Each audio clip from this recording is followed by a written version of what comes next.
আসসালামু আলাইকুম। আজ আমি আপনাদের সাথে শেয়ার করব পেঁয়াজ ও প্রিমিক্সের রেসিপি। আমরা যারা অনেক কাজে ব্যস্ত থাকি, যেহেতু আমাদের সারাদিন কাজের মধ্য দিয়ে চলে যায়, আর ইফতারের সময় কিন্তু অনেক বেশি সময় পাওয়া যায় না। ইফতার আইটেম বানাতে হয় আবার অনেক ধরনের। তো যেন অল্প সময়ের মধ্যে আমরা কাজগুলো করে ফেলতে পারি, সেজন্য কিন্তু কিছু কাজ আমরা আগে থেকেই গুছিয়ে নিতে পারি। যেমন আমরা বেসন তৈরি করে রেখে দিতে পারি, পেঁয়াজ ও প্রিমিক্স তৈরি করে রেখে দিতে পারি, বিভিন্ন ইফতার আইটেম ফ্রোজেন করে রেখে দিতে পারি। তো আজকে আপনাদের সাথে শেয়ার করব পেঁয়াজ ও প্রিমিক্স। আমি এখানে মূলত নিচ্ছি বুটের ডাল 100 গ্রাম, মসুর ডাল 200 গ্রাম, আর পোলাও চাল নিয়ে নেব আমি হাফ কাপ। কিন্তু যারা গ্রামের মাপটা জানেন না, তারা এখানে হাফ কাপ নেবেন বুটের ডাল, 1 কাপ নেবেন মসুর ডাল, পোলাও চাল নেবেন হাফ কাপ। এই তিনটা নিয়েছি আমি। এখানে চাইলে কিন্তু মুগ ডালটাও দেয়া যাবে। আমি সামান্য একটু মুগ ডাল অবশ্য পরে দিয়ে দেব, সেটা আপনারা দেখতেই পারবেন ভিডিওতে। মুগ ডালটা চাইলে আপনারা এখনও দিয়ে দিতে পারবেন। এখন এই সব কিছু ভালোভাবে আমি বেছে নিব যেন কোনো ময়লা না থাকে। অনেক সময় দেখা যায় কিছু ভালো না, মানে নষ্ট দানাও থেকে যায়, তো সেটা আমরা বেছে ফেলে দিব।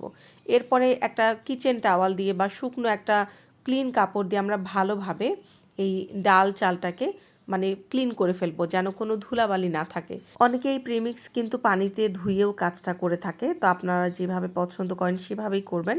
আমি পানিতে ধুয়ে নেই না, সেক্ষেত্রে ঝামেলাটা অনেক বেশি হয়ে যায়। এর উপরে ধুলাটা আমি জাস্ট এরকম সুতি কাপড় দিয়ে ভালোভাবে মুছে ফেলি। তো আমি ভিডিওটা অফ করে দিয়ে অনেকটা সময় নিয়ে মুছে নিয়েছি। ভিডিওতে জাস্ট আমি একটু দেখিয়েছি যে কিভাবে আপনারা মুছে নিতে পারবেন, যেন এর গায়ে কোনো ধুলাবালি লেগে না থাকে। এখন এটা ব্লেন্ডারে ব্লেন্ড করার জন্য আপনারা 3টা পদ্ধতি অবলম্বন করতে পারেন। প্রথম পদ্ধতি হলো আপনারা এটাকে রোদে শুকিয়ে নিতে পারেন। তো আমাদের এখানে যখনই আমরা ছাদে বা কোথাও রোদে শুকাতে দেই, পাখি এসে সব খেয়ে ফেলে এবং নোংরা হয়ে যায়, ময়লা হয়ে যায়, তো সেটা আমার ভালো লাগে না। আবার চুলার নিচে দিয়েও আপনারা কিন্তু চাইলে শুকিয়ে নিতে পারেন। তো চুলার নিচে মাঝে মাঝে আমি শুকাই, আবার মাঝে মাঝে দেখা যায় লম্বা সময় চলে যায়, আবার অনেক সময় আমার ঝামেলাও হয়ে যায়। তো আমি যেটা করি সেটাই আজকে আপনাদেরকে দেখাবো। আমি শুকনো খোলায় জাস্ট 2-3 মিনিটের মতো চুলার ফ্লেমটাকে কমিয়ে দিয়ে একটু টেলে নেব। এটা কিন্তু কোনো ভাজা কালার আসবে না, কোনো স্মেলও আসবে না, কিছুই না। যেমন রোদে শুকালে একটা করকরে ভাব চলে আসে না, একটা মচমচে ভাব চলে আসে হালকা, ঠিক সেরকমটাই করে নেব, যেন ব্লেন্ডারে ব্লেন্ড হয়ে যায় খুব সুন্দরভাবে। তো নিশ্চয়ই আপনারা দেখেছেন এটা কিন্তু বেশি একদম অনেক বেশি গরম হয়ে যায়নি। আমি এত হালকা টেলে নিয়েছি, চুলার ফ্লেমটাকে একদম কমিয়ে নিয়ে। তো এখন আমি চুলা থেকে এটাকে নামিয়ে নিচ্ছি। মানে কোনোভাবেই এটাকে বেশি ভাজা যাবে না। আপনারা চাইলে কিন্তু রোদে শুকিয়ে নিতে পারেন বা চুলার নিচে দিয়েও কিন্তু মচমচে করে নিতে পারেন। এখন আমি এটা ভালোভাবে নেড়ে নেড়ে আরও একদম পুরোপুরি ঠান্ডা করে নিচ্ছি। এরকম হালকা টেলে নেওয়া ছিল আমার মুগ ডাল, তো আমি সামান্য একটু মুগ ডাল দিয়ে দিচ্ছি। এটা কিন্তু একদম অপশনাল। আপনারা যদি এখানে মুগ ডাল দিতে চান 2 টেবিল চামচের মতো দিতে পারেন। আমি 1 টেবিল চামচের মতো দিয়েছি আন্দাজ করে। তো এখন এই সব কিছু আমি ব্লেন্ডারে ভালোভাবে ব্লেন্ড করে নিব। ব্লেন্ড করার সময় ব্লেন্ডারে জারটা ভর্তি করা যাবে না, তাহলে কিন্তু ভালো মতো ব্লেন্ড হতে চায় না। তো আমি এটা 2 বারে ব্লেন্ড করব। এই যে এতটুকু আমি ফাঁকা রেখেছি।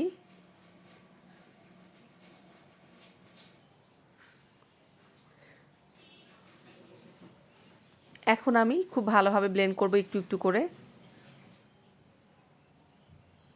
আমি পেঁয়াজও 2 ভাবে বানাই। একটা হলো এভাবে প্রিমিক্স করে রেখে দেই, যেদিন আমার খুব ঝামেলা থাকে সেদিন প্রিমিক্স দিয়ে বানিয়ে ফেলি।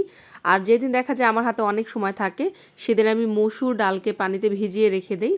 মসুর ডালকে পানিতে ভিজিয়ে রেখে দিয়ে সেটা শিলপাটায় বেটে নিয়ে বা ব্লেন্ডারে ব্লেন্ড করে সেটার সাথে বাকি সব কিছু দিয়েও বানাই। ইনশাআল্লাহ একদিন ওভাবেও আপনাদের সাথে শেয়ার করব।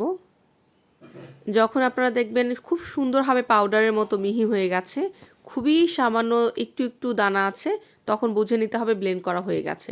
কিন্তু যদি পাউডারের মতো না হয় তাহলে ভালো হয় না। এজন্য এরকম পাউডারের মতো করে ব্লেন্ড করে নিতে হবে।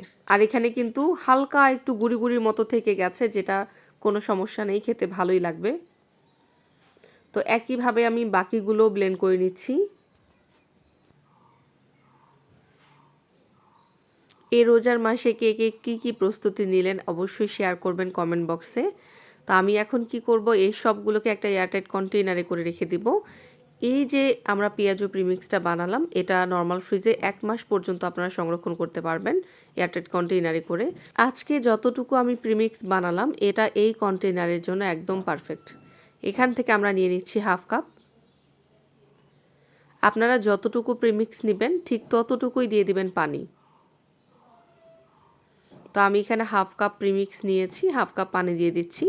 একদম হাফ কাপ পুরো ভর্তি করে পানি দিবেন না, সামান্য একটু কম দিবেন।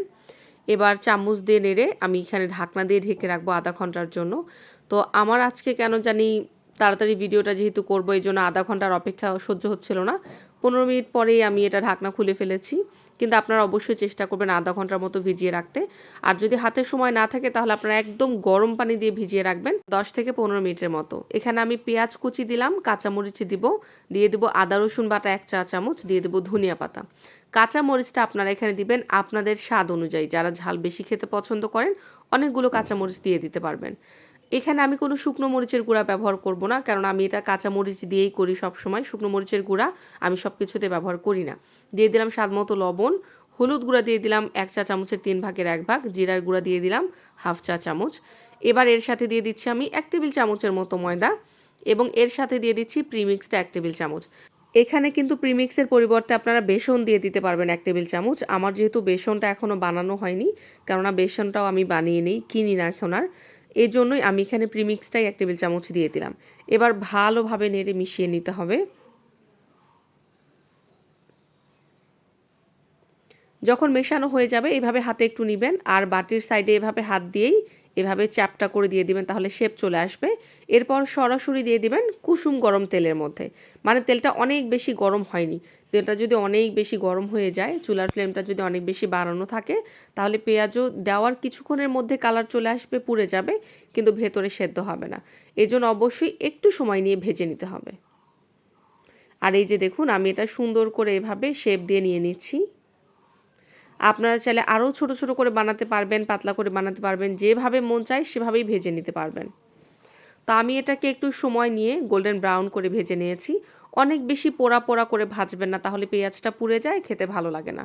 আর এটাকে যদি আরও বেশি মজাদার, বেশি টেস্টি করতে চান, তাহলে এখানে পেঁয়াজের পরিমাপটা আরও বাড়িয়ে দিবেন, কেননা পেঁয়াজ বেশি দিলে বেশি খেতে ভালো লাগে।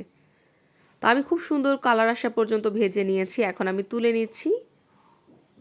রেসিপিটা কেমন লাগলো অবশ্যই কমেন্ট করে জানাবেন।